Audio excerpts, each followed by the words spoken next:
Good to see such a group of familiar faces and a few new faces tonight too. Okay. So I think we've got 28 on the line here. We're expecting a few more people. Even I see Justin and Promise there too, and Isaac. So some families here too. Great to see that. Yeah, really nice to have everyone here tonight. We'll let people roll in, but as they are, my name is Duncan. I'm from the Columbia Basin Environmental Education Network, and really pleased to have you here tonight for a co-hosted presentation with Wildsight on Wildsight's Columbia River Field School. And if you haven't heard about that, you are in for a treat tonight. And if you have heard about it, and maybe you've been part of it, you know it is such an amazing experience that has been created. So really pleased tonight to have Sanne, as well as Monica, Graeme, Grace, and Ali, who will be helping to share and facilitate the experience tonight. For those of you who have never been on Zoom before, a few things you should know.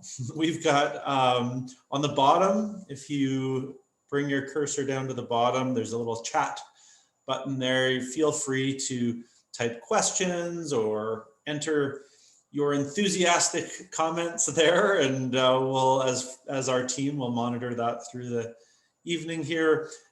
In the top right, there's a view button. You can view speaker view if you want to just view the person who's talking, or you can view gallery view and see this beautiful group of people here tonight. What else? We will be breaking into breakout groups tonight, so you have a chance to chat and connect, and so we'll lead you through that later on in the program. And we do have a draw prize tonight. We do have, that we'll be doing at the end. It's a $50 gift card to what's now Canada's nonprofit outdoor learning store. It was just basin-based, Columbia Basin-based, and then BC-based, and we've expanded that to Canada, soon the world. No, we'll stick with Canada. Anyway, really, so we'll have that for you at the end of the evening, draw prize amongst those of you here. So again, really great to see you this evening. And without further ado, I'd love to pass the mic over to Sanne. Super, thank you very much, Duncan. And so great to be here. Thank you so much for joining. I'm so happy to get to share some time together and celebrate some of the work that I've been doing as a fortunate person to get to join on the Columbia River Field School. So if you don't know what the Columbia River Field School is, you'll get to see a little video today, and you got a really good sense. I won't talk about that. But one thing I do want to mention is that this river, as it starts in the headwaters and flows all the way through, we visited the headwaters of the Columbia River, and we paddled downstream and traveled all the way through to Castlegar. And these places have been home for people for thousands and thousands of years. And as we travel tonight and in our minds and hearts, I'd like you to also recognize that these are places that have been homes for the Tanaha First Nations, especially at the headwaters, and there's their territory that we were able to travel through and appreciate and learn about and recognize that that is their homelands. As we went further downstream, there's overlapping territories with the Sahwapin, as well as then later downstream again, the Sinixt and the Silex, and of course the Métis people have called these areas home as well for quite a long time. So wherever you're calling in from, this is a good time to reflect as well on how those people that have been in your homes for thousands of years and how they've been caretakers of this watersheds that we are learning about and living in and connecting with. So without further ado, I'm just going to do a little quick introduction about the video, but I don't want to hold you up too much and get to just do the share button and share this video with you. We're going to have a question and answer period afterwards. So hold your questions, or you can type them in a chat or something like that. We'll have some time afterwards. to ask questions. And the great thing for tonight is that we have the trip leaders, the trip coordinators, the people that had the vision of how to put this trip together and actually did it. So there's also people that were on the canoe trip and learned and have been inspired and became a trip leader over time and helped with the curriculum development even as a former student on this trip. So lots of questions you could ask to these various people, but my role was as a researcher. So I went to Royal Roads University and I studied environmental education and communications in the master's program there. And I was really interested in studying place-based education, environmental and hands-on experiential education, and how that would impact students being on a river. And this is what the story will show you, is how the students connect to the watershed that they call home. So yeah, without any further ado, one thing that might help for if you have a little bit weaker internet connection to help everybody else that may have that weaker internet connection is if we all turn off our videos, our personal videos when we watch the video. So that will just kind of help the brand width for those who have a weaker internet connection to watch the video. And then afterwards you can turn it back on, and if your mic is off, that would be great too. So great, we'll sit back and relax and enjoy, and we'll see you in about 42 minutes.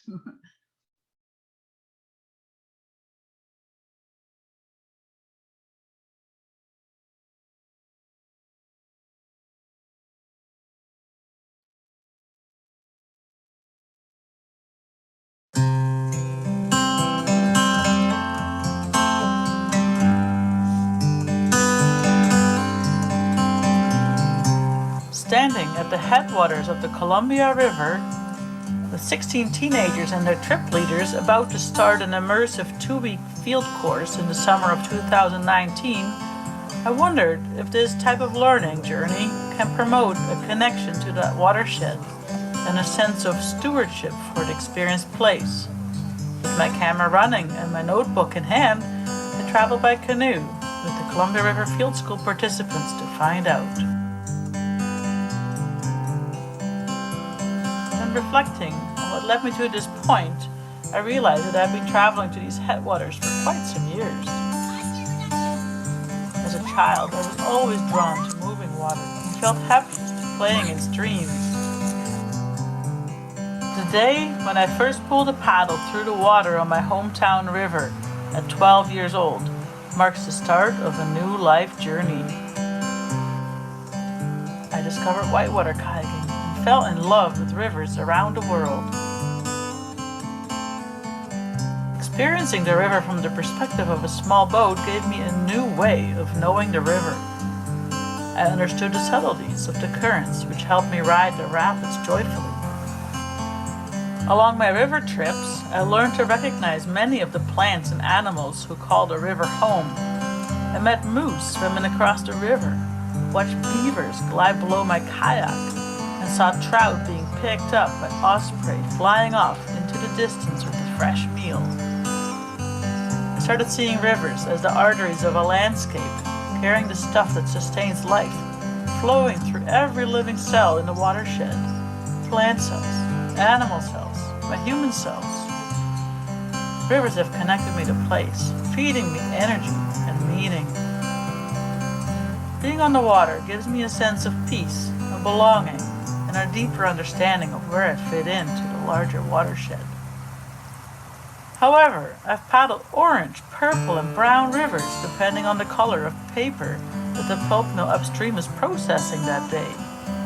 I've seen dams that created huge blockages in the arteries of the rivers, unraveling the ecological web of the river system. I've explored rivers that don't reach the ocean, because all of the water is used up by human activities before it can reach the river mouth. You see, while I felt fueled by the magic of rivers, I witnessed the very entity that I love suffer. As I became aware that many streams and rivers in Canada and around the world experience threats to their well-being, I've rolled up my sleeves and tried to help where I could. My personal experience makes me wonder that it may be that we need to experience our local rivers to deeply understand their social, political, environmental, and cultural meanings in order to care for the rivers and, ultimately, to take responsibility for them. So, in the spring of 2019, I asked if I could join the Columbia River Field School on their educational canoe trip down the river to find out if hands-on learning experiences that take place on a local river could provide the solution for youth from that area to develop a deeper connection to the river. Would youth create an attachment to a river or a watershed through this type of educational experience? And that brings us back here to the headwaters of the Columbia River. I brought a video camera to share the journey with you. I invite you to join us down the river and discover how participation in an educational multi-day river expedition may influence youth's attitudes and values towards the watershed that they call home.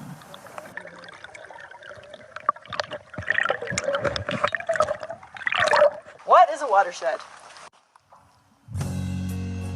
A basin, drainage, a watershed, all mean an area of land drained by a river and its tributaries to a common outlet, which may be a closed basin, a larger stream, a lake, a wetland, an estuary, or an ocean.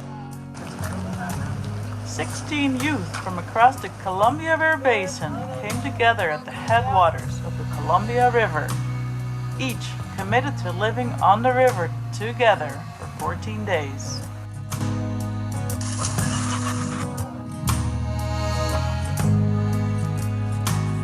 I know almost nothing about the Columbia River currently. I live in Fernie, that's right along the Elk River, one of the tributaries to the Columbia River. I'm interested in learning the layout of the river just because I've never really been great with that, and learning more about where the dams are and more about the land.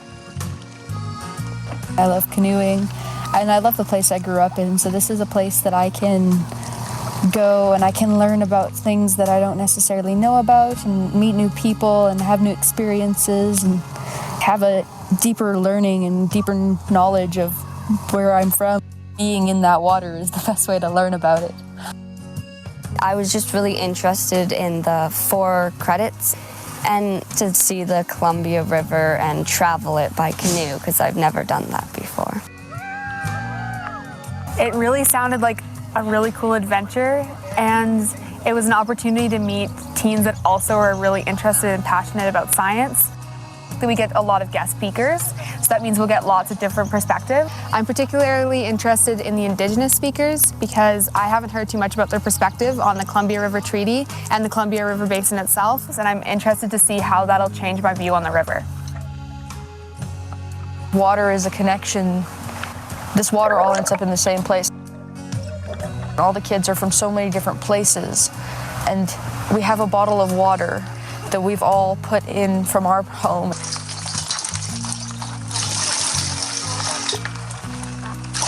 Home communities merge together as we do this journey together. I grew up on this big river not knowing where the water came from, and it just never occurred to me that it could have come from a tiny little stream. Seeing water come out of the ground and it being so clean and pure, and realizing that's what flows into this huge river that I've always known and grew up on. This huge thing had such humble and small beginnings. I didn't even know they existed. I never even thought to ask that question. So cool. Yeah.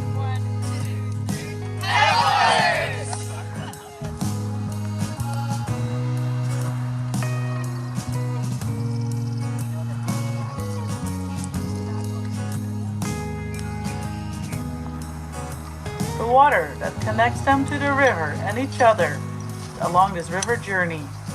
A ceremonious gesture to start their trip.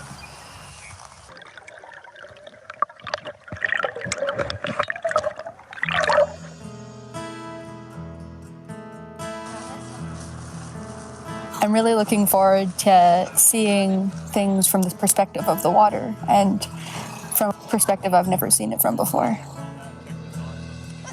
It's going to be nice to get a break from technology.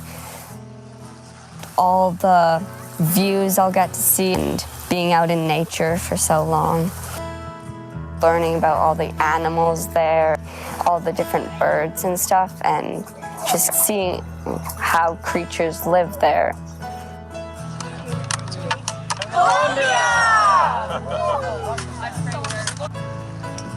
I'm not really excited about being away from home for 2 weeks. I'm not looking forward to getting really, really dirty and muddy. Something that I'm maybe not looking forward to, and something that might be a bit hard for me, is canoeing for 4 days straight. I've never done something like that intense before. I'll see how that goes. Most of the time we're in places surrounded by other humans or connected to other humans. And because we don't have any phones on this trip, it's just focusing here and now. And in this environment, it's pretty easy to do that. You can. We learned so much today. It was amazing. We got talked to 2 amazing people who knew a lot about this area and wetlands specifically. And there's swamps and there's marshes and there's water that goes in and out and there's water that stays and there's things that decompose.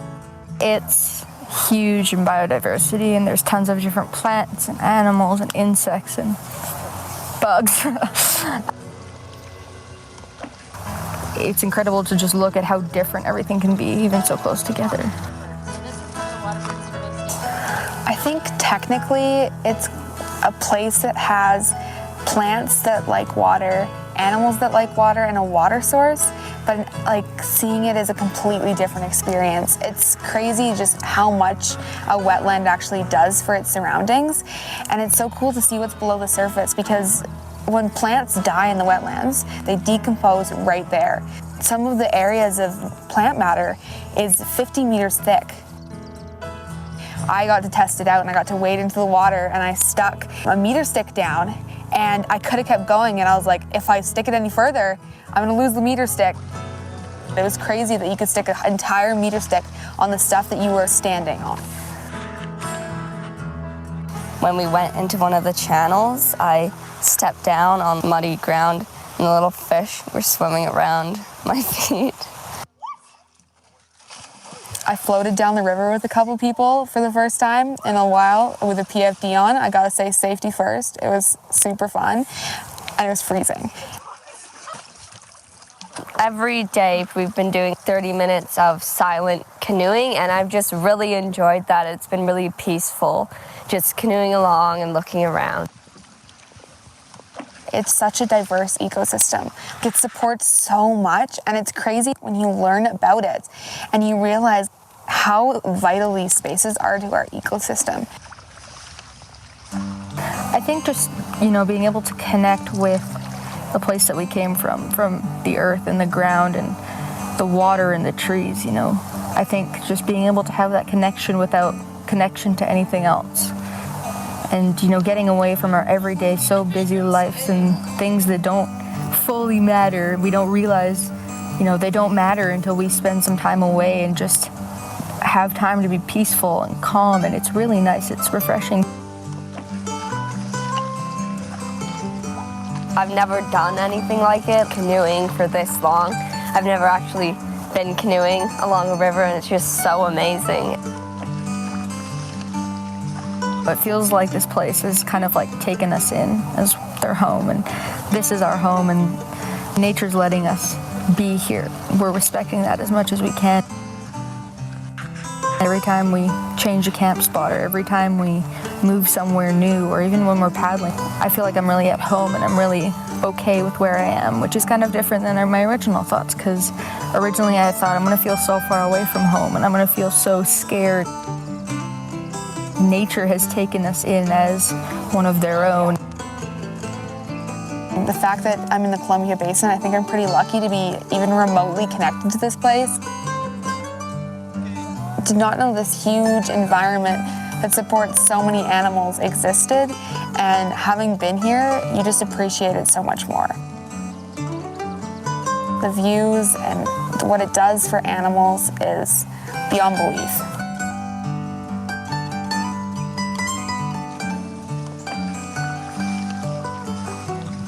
I understand it a lot more and I can see the river in my mind. I found it quite interesting how basically the valley and the river was formed. From what I understand, it was like a big glacier that melted and then formed this valley and the river. I definitely care a lot more about the wetlands now that I've been traveling through it, and I've heard a lot of guest speakers talk about it and seen how much they care about the wetlands. This mountain range is really, it's my favorite camp spot so far.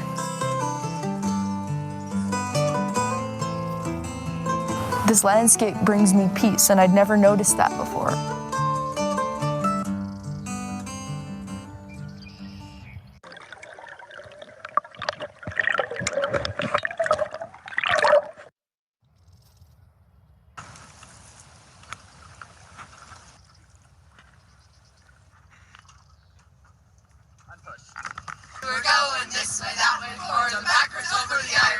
To get to civilization again, and we drove a while and went to go have a look at the Revelstoke Dam. I'm gonna bring a sweater, a warmer layer because it's a little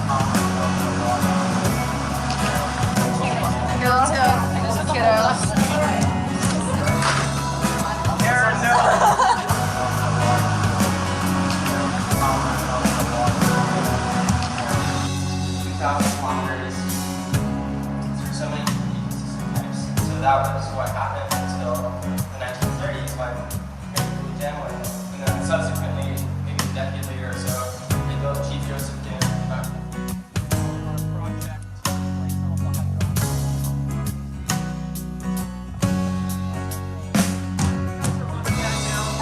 There right now, that big section of concrete that's the spillway channel.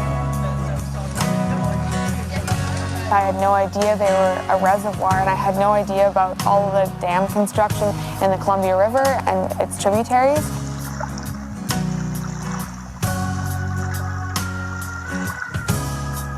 I'm pretty excited to be paddling a new part of the river that I've never seen before, and it's definitely a lot different than the wetlands.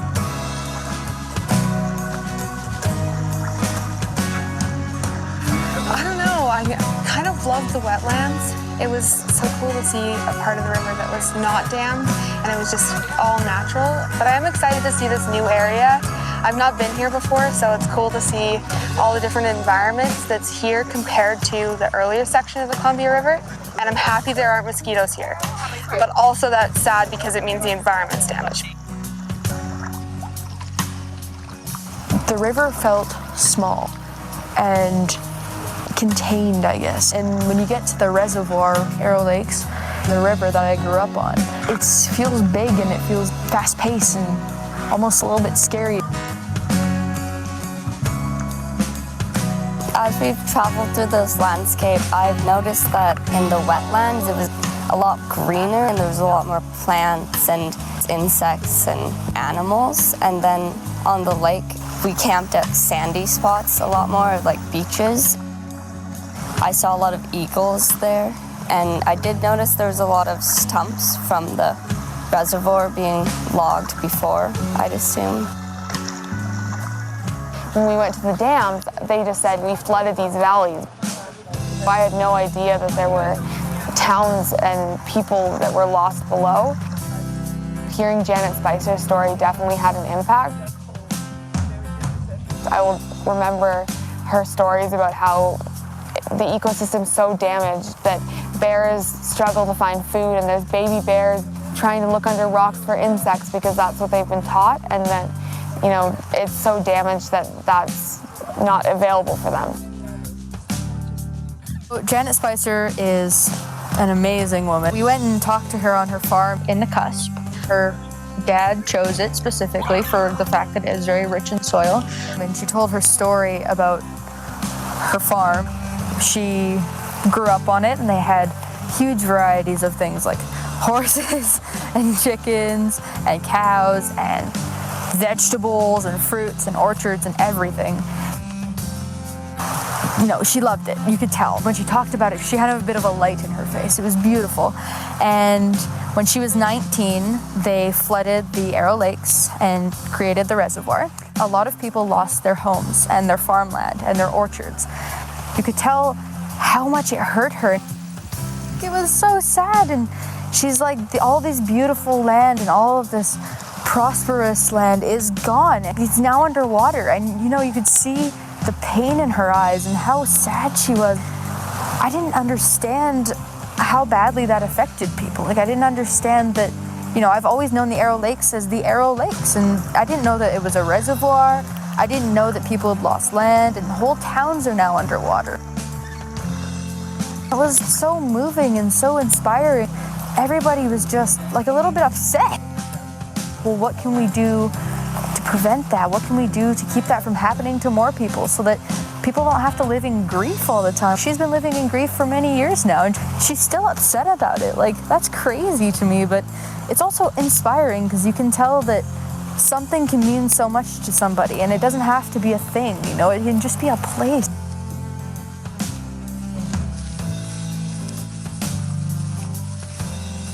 It's just such a sharp contrast that it's hard to compare the East Kootenays section of the river and the West Kootenay section of the river because they're so drastically different.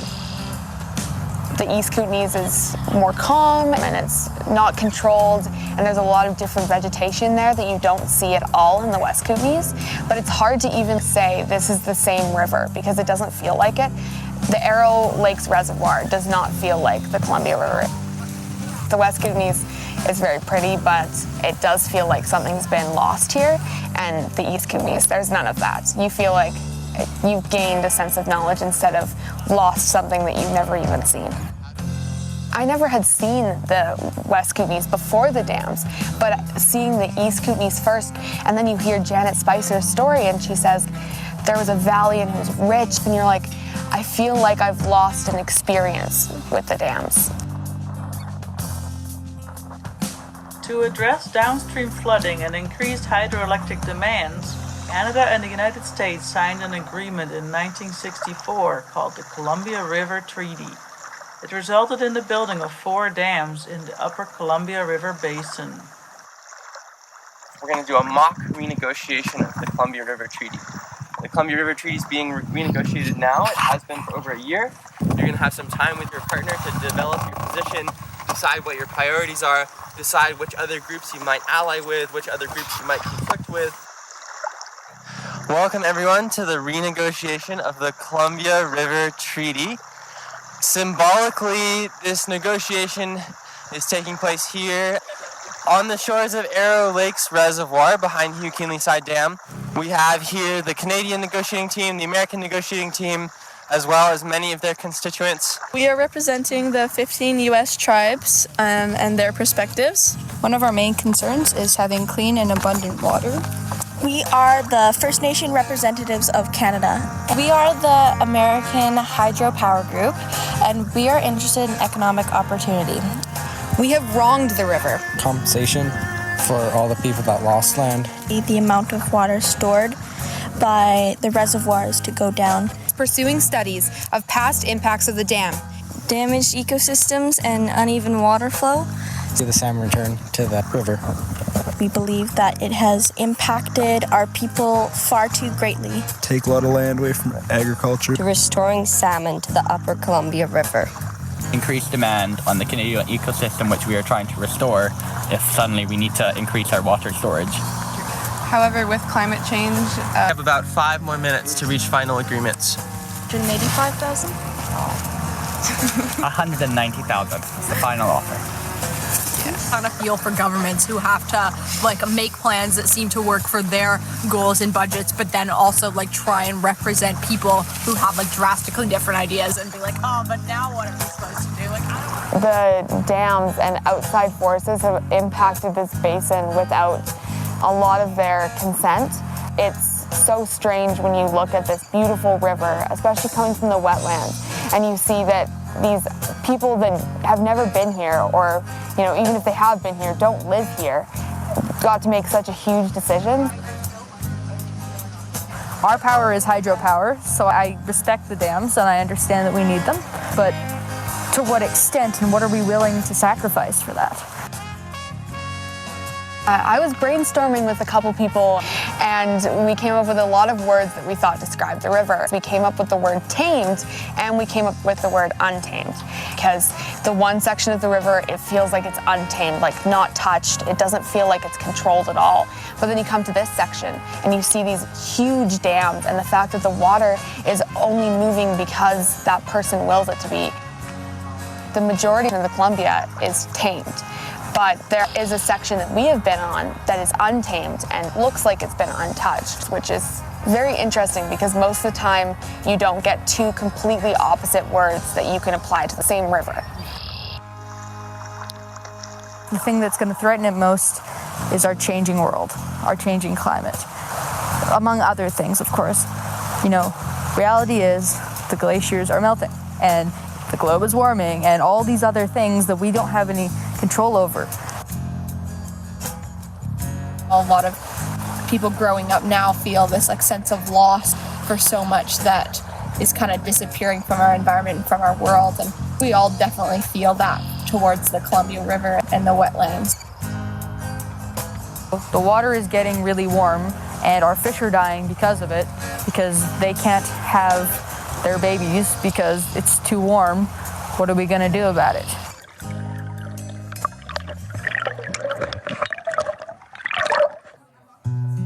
New voices join the river conversation. Guests who see the Columbia River watershed through the lens of Indigenous peoples, biology, ecology, academics, research, politics, arts, and writing. These people want to hear from you and you want to hear from these people, and you're sharing ideas and perspectives. All these different people have come together and created this huge ball of knowledge, and it's being thrown around all over the place. We talked a lot about the renegotiation, and we talked a lot about how different people are seeing the river as a different thing. You know, some people see it for monetary value, and some people see it as, you know, the blood of everything, and that it is so vital to our ecosystem. There are two contrasting views that could definitely impact what decisions are made in the future. One of my largest concerns is that people won't take the science of this place and the research that has been done seriously enough in the renegotiations. There are a lot of recommendations that I learned yesterday at the symposium that were exactly what should be done, and I'm worried that the government is not going to take those into account. I'm worried that the renegotiation could do some negative to this place that has already had so much negative done to it. I think just having somebody who really cares about things is important. We can pay attention to our wildlife. We can pay attention to bringing salmon up, because if we don't, things aren't going to turn out too well.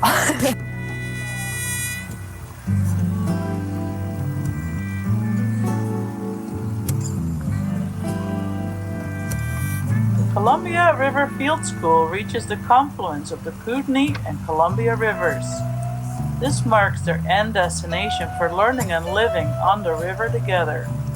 Symbolically, they return their collective community water to the watershed while making a wish for the Columbia River's future.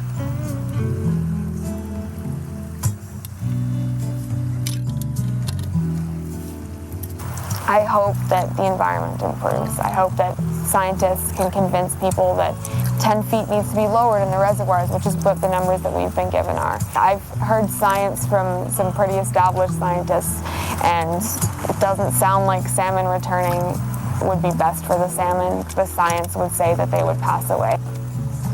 I hope that people understand why some people don't want salmon to come back.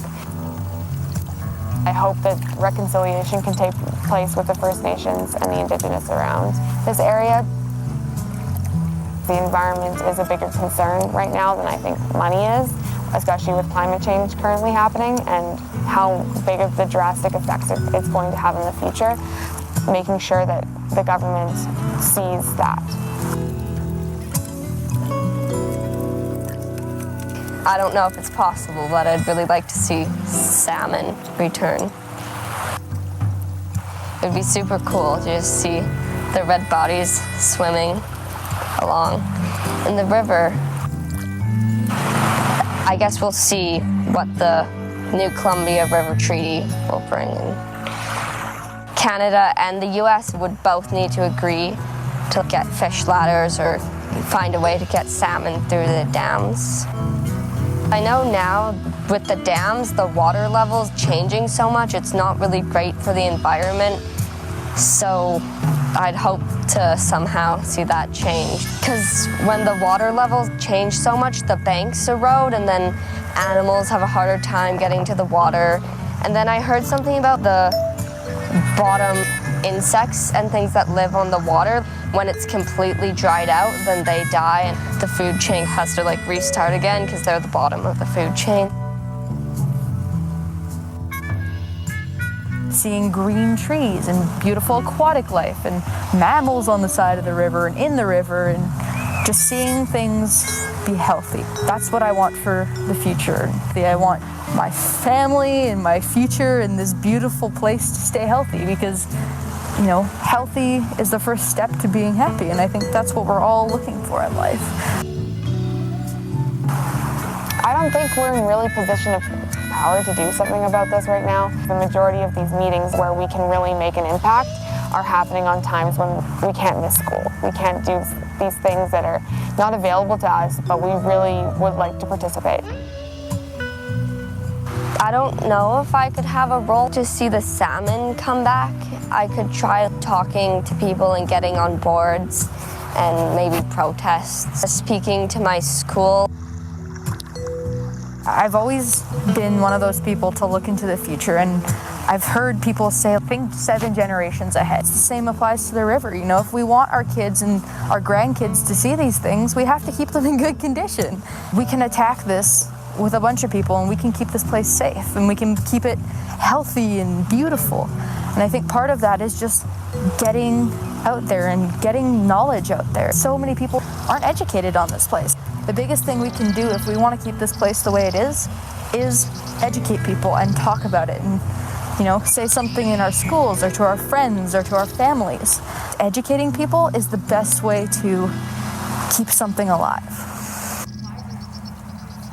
I just want to help and push people in the right direction, but I don't want to be standing up front leading the group. And so I think maybe one day I can be one of those people who are leading from behind and leading from the sideline. I'd really love to help make those decisions because I do care about this area and I care about our province and our country. We need a lot of people like that to make our society work.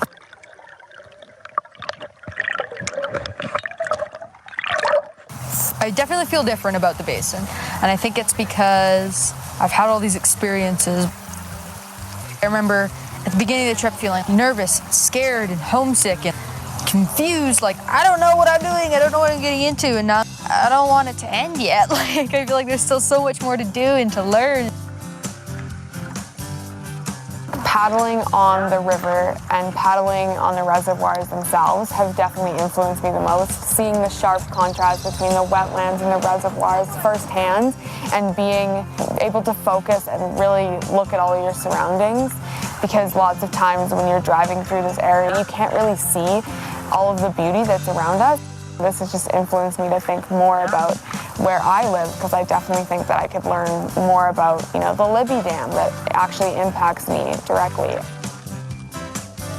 My thoughts and feelings have definitely changed about the basin. Just being out here so long, I've really learned how important it is to take care of the river and nature.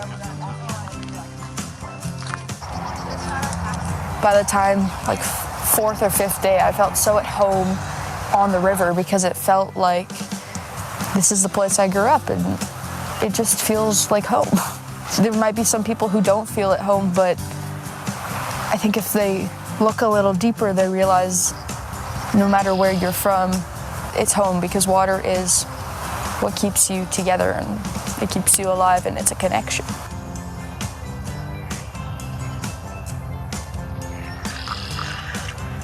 I really value just being out there and being allowed to explore it. Getting to know the place I grew up on at a deeper level, it's so valuable in itself just existing. And there's so many things that it offers for humans and animals and plants and everything. The river itself is so valuable. Having access to that valuable thing is value in itself. It is about leadership too, and I've become a bit more confident in myself. I'm more conscious about what other people's perspectives are. I'm much better at realizing like, oh, this is why that person is feeling this way, which is definitely very helpful because in every single situation, it's good to be able to look at both sides. And even if you don't agree with what the person's doing, being able to understand it. And even just developing more as a leader. Trusting everybody. I didn't feel like I could trust easily, and it's not anything anybody did, it's just the way I am. We all have something in common, and that's to experience the Columbia Basin and see and appreciate where we grew up. And meeting other people who are so passionate about things like beavers. The amount of passion that I see in this trip was so amazing, and it's inspiring. It makes you kind of feel like there's so much more out there. And even just seeing things like ducks and how simple their lives are. Everything is just kind of melded into this one thing that has created a different perspective for me. This trip has been a milestone, and it's been incredible. It's been an eye-opener. I didn't know half the things that I do now. Just have this amazing experience shared with other people that I didn't really know. And being outside for 2 weeks, I love it. And I've learned so much that I think I will keep with me for the rest of my life. A bunch of people here had never really heard about the issues, and now they're super passionate about it. It's a little step in changing the Columbia River. I learn through doing, and I can't learn through listening to somebody lecture, and I can't learn through reading. And you know, we're all different, and some people do learn that way, but I find that personally, and for kids like me, if we can go out there and we can touch the water and we can paddle the boat and we can rip apart the reeds and have a look, you know, if we can touch these things and we can do these things, it's so beneficial, and it teaches us so much more than open your pages to number 6 in the textbook. We don't learn like that. Being allowed to get out there and touch and do and paddle and swim and flip our canoes. I learned so much more in those 2 weeks about the Columbia Basin than I have in my entire life. The learning that's happened on the Columbia River Field School compared to my regular learning has been very, very different. It's really cool to be able to speak to a lot of different people who are very passionate on one subject, and you hear a lot of different perspectives. When you actually hear the people tell it to you, you get like a much more in-depth knowledge. Not a lot of the time in typical classrooms can you get like a social studies class where every single person knows exactly what's going on. But here I can say that every single one of us could competently explain the Columbia River Treaty and all of the different things we've learned because we've heard so many things about it. I learned a lot of things on this trip. I learned from the river itself. Like I said earlier, it has such a humble beginning. The wetlands are so calm and peaceful, and it's amazing. And this little stream and this small little river, it seems so insignificant, but it makes its way to the ocean and becomes part of something bigger. For myself, you know, watching this small, humble thing that started as a small beginning become part of something that's bigger than itself and become a contributing thing of something that, you know, we all see is so amazing. So I think if I look at myself and I look at the river and I can just see the water changing and making its really long journey to the ocean, I realize that I have a small beginning.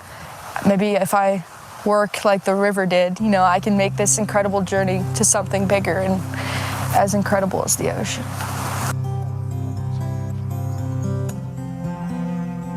Seeing where the water that flows past my hometown comes from just connects me even more to the land that I grew up on. we're all connected by this massive, beautiful thing called the river, and it connects us all the way to the ocean. We are the voice of the water. We are the voice of the water. And we must stand and protect her, 'cause without her we're nothing at all. I am a youth, and I felt for a long time I didn't have a voice that mattered. I could talk, but nobody's gonna listen. And I'm realizing now, people do wanna listen. One of the chief negotiators of the Columbia Basin Treaty, and he came and was like, I love to hear from young people. I felt so empowered by that. People really care about our future. And I hadn't felt like that before this program.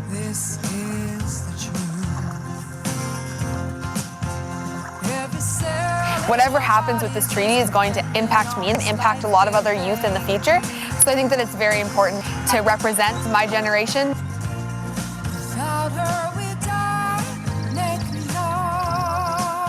The river, the trees and the animals and the wetlands are definitely worth protecting because it's so beautiful and it's needed in this world.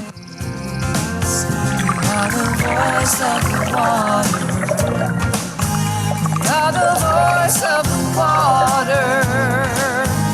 We must stand and protect her, 'cause without her we're nothing at all. We are the voice of the water. We are the voice of the water. We must stand and protect her, 'cause without her we're nothing at all.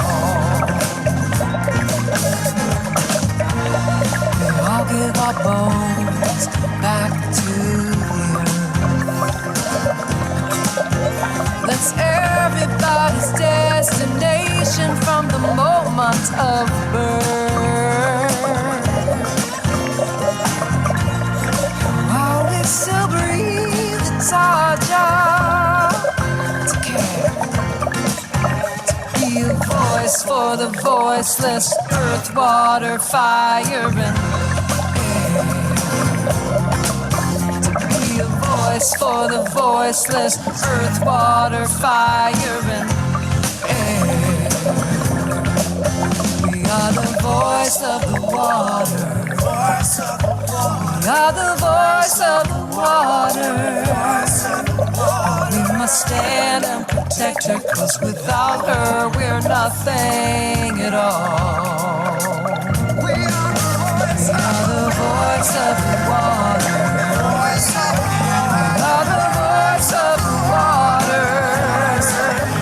We must stand and protect her, 'cause without her we're nothing at all.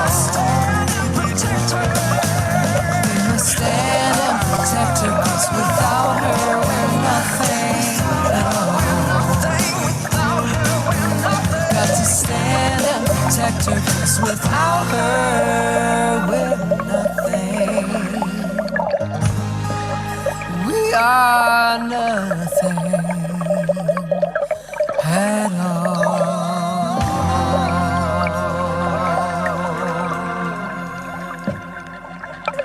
It is time! All right, see you later. Bye.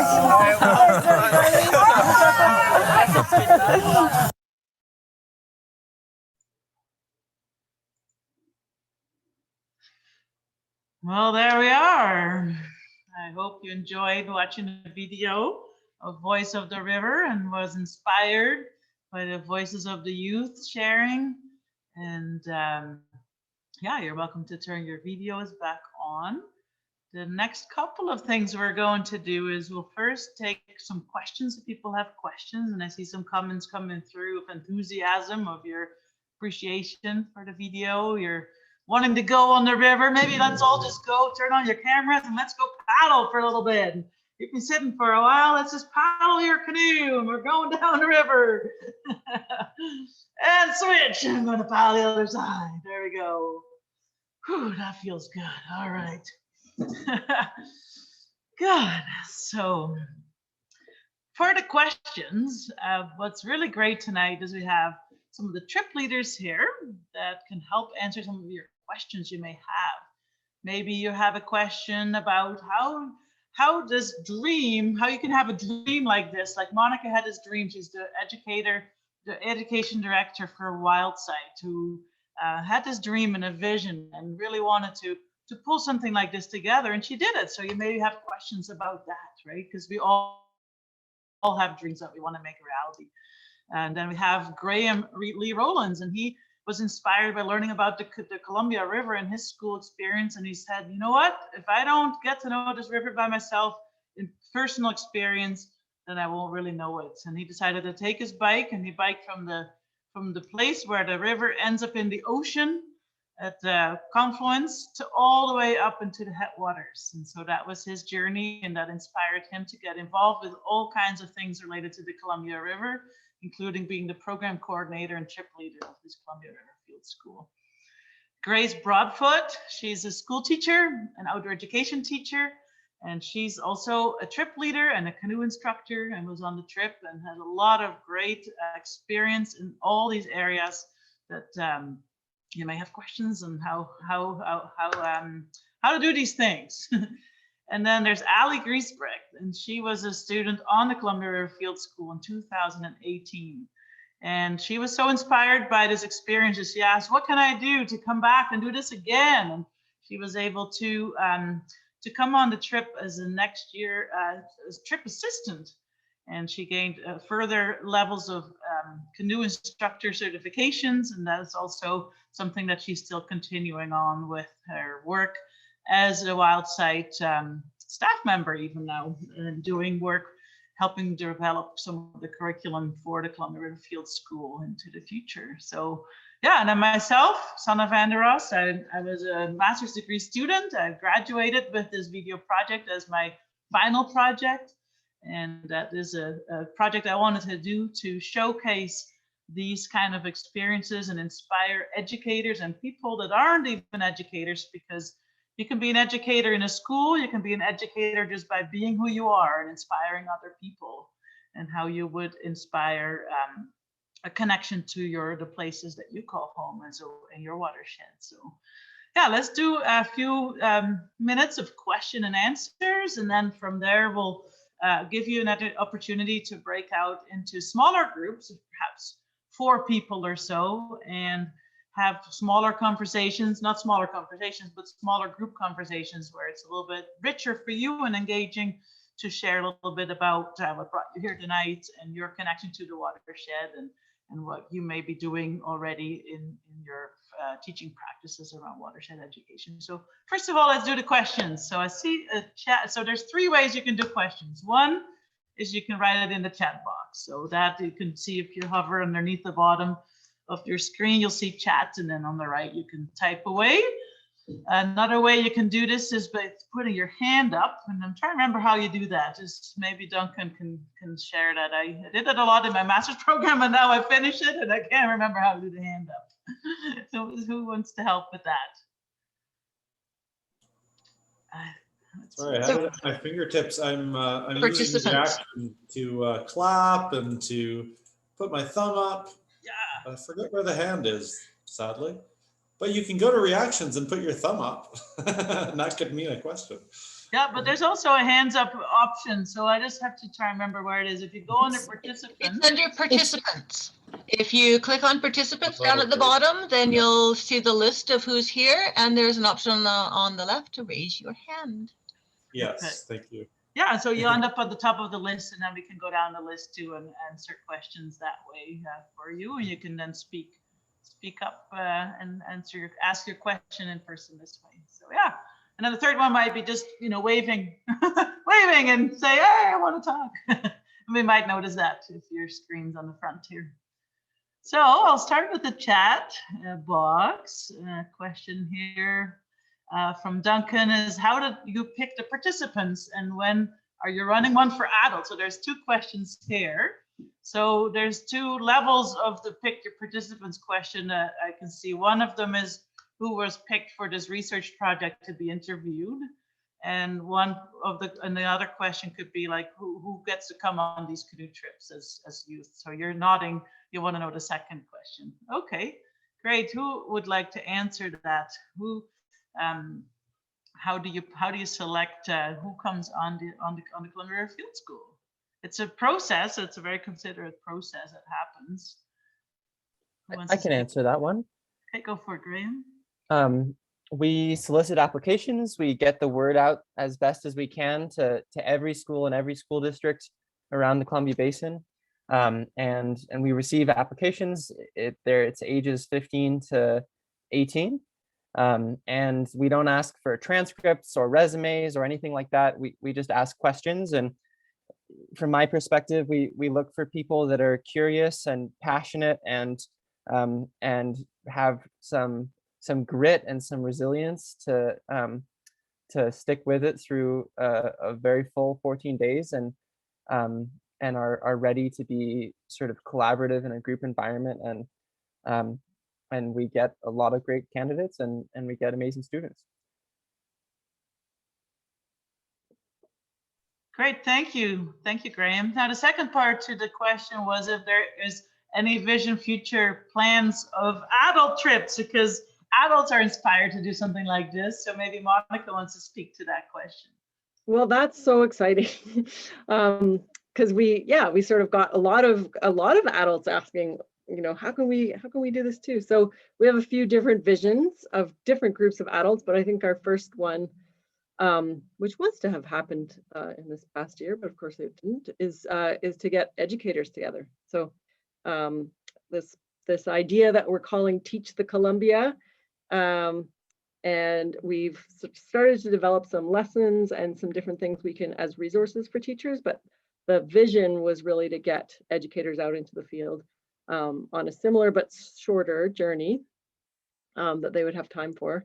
But yeah, we've got some other thoughts too of other groups. We thought about scientists and artists, we thought about politicians and just a variety of groups, but I think whenever folks hear about it, they're usually pretty keen. So hopefully we can have a few different versions of the field school for different groups in the future. Stay tuned. Stay tuned, 2022.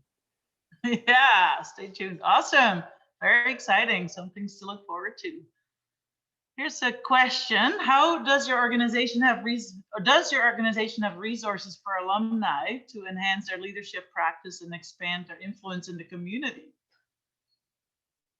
That's a great question, and I know that I've seen quite a few emails come out over the last year or so since the trip. Maybe Ali, you want to speak to that? The opportunities after you've done the canoe trip to get involved with leadership? Yeah, I was just gonna say I could speak to that. Like the assistant leader position with the trip is a really good way to expand your leadership practice. So I applied for that position like before the summer of 2019. So then like same thing, you like submit your resume, and that's a really good way to like work on your canoe skills and then like work on your leadership as a trip leader as well. And then like there's lots of other places where you can get involved. Like you can go to like community meetings, or there's usually lots of conferences, and Graeme and Monica are really good about sending out like a mass email to all the alumni saying, hey, there's this opportunity, it's at this time, or they'll send they'll send the Zoom meeting link so you can just join on a conference. And yeah, there's lots of ways where you can still like stay involved if you want to, but yeah. Excellent. Yeah. So anything to add from any of the other trip leaders about that? Good, thorough answer. Thank you, Ali. Here's a question from Jade about how did you manage to get to be valid credits for education? So students gained 4 high school credits during this 2-week immersive trip in the summer, and how did that come about? Who'd like to speak to that? I could speak to it a little, and then maybe Grace could add. But yeah, there's basically the way the BC education curriculum works. There's kind of all the standard courses, but then there's also something called a board approved course, which is a locally developed course that has to be approved by the school board, and so it can be about a variety of topics, and a lot of times it's not meant to replace a course that already exists, but it's meant to be something in addition. And so we approached quite early on in the process, we approached a few different administrators, and including actually Grace's principal at the time, Dan Rude, was super supportive. And then we also took it to upper admin in School District 8 and proposed something that's fairly unique, I would say, is a 4-credit course that is delivered by a nonprofit organization and the school district. And so, yeah, I don't know how often that does happen, but I think there are other organizations that do it. So for example, students could get credit maybe for taking like a certain grade of piano conservatory, or, you know, things like that. But yeah, anyway, so we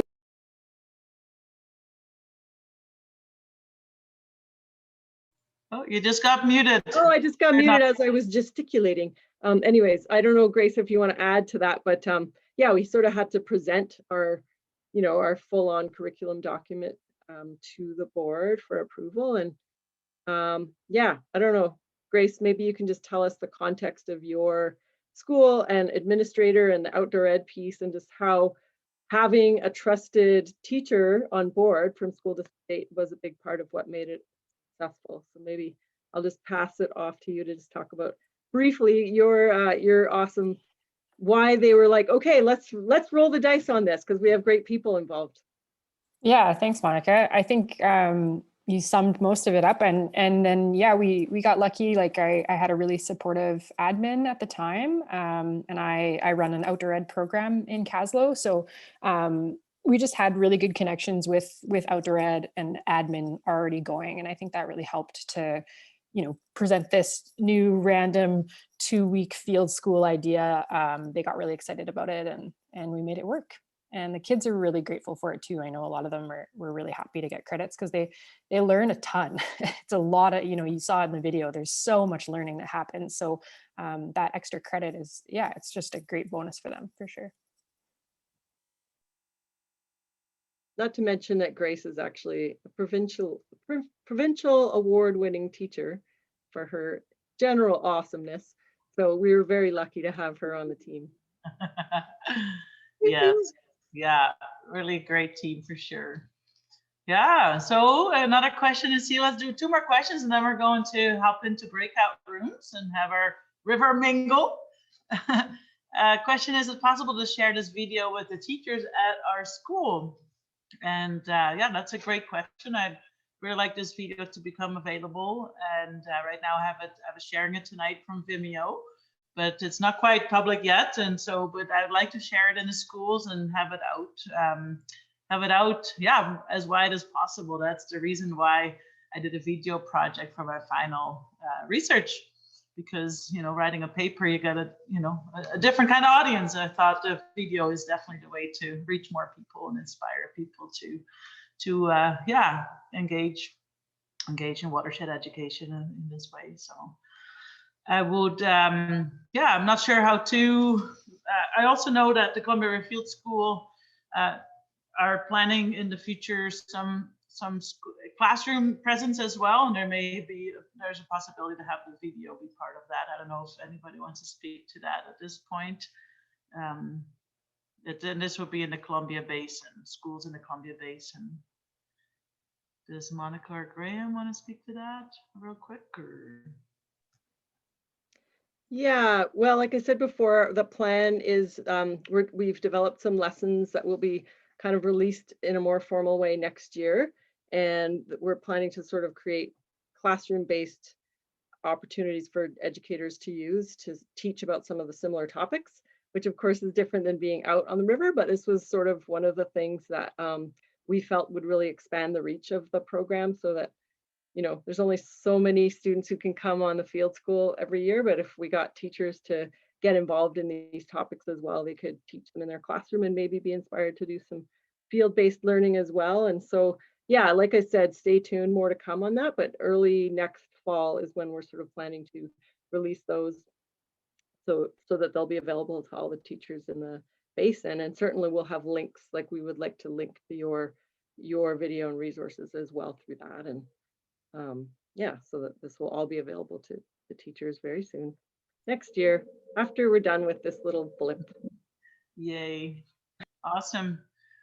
Well, one thing is I know that some of you may be working more or have more direct contact with younger kids, and you think, well, 2-week canoe trip like this will be pretty hard to pull off for me.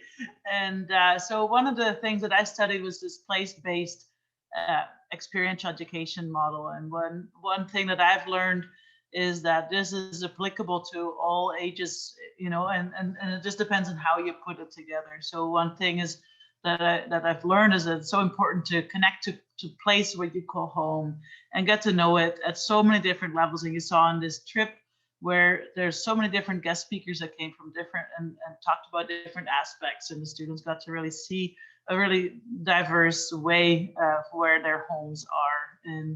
And that can happen at all levels, right? It doesn't have to necessarily be a 2-week canoe trip. And so in our breakout groups, in a little bit, what I suggest we do is you can talk, of course, about what brought you here tonight.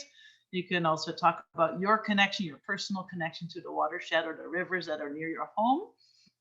And you can much for engaging in that. I know there's never enough time, Jade, it's true. You know, we did try to make enough, you know, at least 15-20 minutes, and even that feels fairly short, doesn't it? But it's still really valuable, and I hope that you gain some inspiration and some ideas and some ways to move forward in your personal and professional world, and be a voice for the river. What we can do for the last little bit is, unless there's some really pressing questions or resources to share, you can type them in the chat box for people to share as well. If there's any more resources you'd like to have people know about, or a few more questions that can come out. But we're going to move towards a draw prize very soon. And so let's see if there's any more questions. And just, by the way, I feel super happy to see all of you. I see some friends from across the way, and even my uncle from Ontario was here, and it's super exciting. And some new people I got to meet tonight, and look forward to staying in touch. Here's some links I see coming up here that Monica shared in the chat box. So the watershed education resources. So there's some resources. Maybe if you want to talk real quick about those, Monica, so we understand what they all are. Well, just real quick, I guess another Wildsight program, or a program that Wildsight delivers for Columbia Basin Trust, called Know Your Watershed, and that's for all grade 9 students in the basin. A really fun workshop on watershed literacy that HCTF delivers is called Project Wet. Comes with a really great, big, huge book full of all kinds of great ideas for teachers.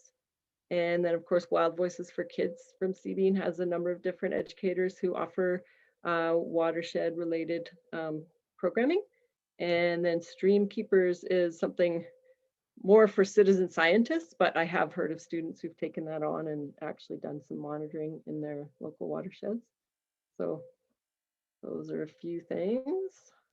Yeah, that's great. And if you wanted to, what you can do is, if you see the chat box at the bottom, it says a little picture with a file, and then there's the 3 dots beside it. If you click on the 3 dots, it'll give you the top place. It'll say save chat, and then you can have all these things in it. You have to go do a little searching on your computer to see where your computer decides to save it. It could be in downloads or something like that. And I see that Graeme posted as well that there's more about the Columbia River Field School on the Wildsight website as well. And then there's another video I made that's 10 minutes long that has a little bit more explanations about the canoe trip as well on the field course and how that works. Yeah, let's pass it on to Duncan here. And here we go. Awesome, thanks, Sanne. That was great. That was super awesome. And I love the breakout groups. Like, we used to put an asterisk beside, like, well, I met you, but you know, it wasn't real because it was in this form. But I don't buy into that anymore. It was really fun to meet Serena and Karen and Monica in my group. And this was not intended, but I did do the draw prize, and it was one of my group mates, Monica. It wasn't you. So I've narrowed it down to 2. Serena, I'm sorry. It was Karen. Baxter. From the Yukon, congratulations, Karen. You have won $50 at the Outdoor Learning Store, which is open in the Yukon now. So there you go. You won't even be our first person who's ordered from it. Woohoo, thank you. From the Yukon. So congrats. And as a small token of thanks from CBEEN to our facilitators tonight, we wanted to offer each of you $100 to the Outdoor Learning Store to enhance your appreciation, understanding, sharing of this incredible place we get to call home here. So yeah, just a huge thanks from CBEEN to each of you and to everyone who joined tonight. As I said in the chat, we will follow up with an email. We've got a link to the recording for those who couldn't make it, or if you want to relive the experience of being on this virtual gathering. And we'll send some links to some awesome resources, including some of the ones that were just mentioned. So yeah, thanks again to everybody. Great to see you all live and in person. And yeah, hope to see you out there on the river this summer. And we'll hopefully see you at one of our next workshops. So thanks a lot, everybody. Have a great evening. Thanks, everyone. Thank you. Take care. Thank you. It was great. Thank you. Thank you. Anwanikit. Anwanikit. Nick it. Mm-hmm.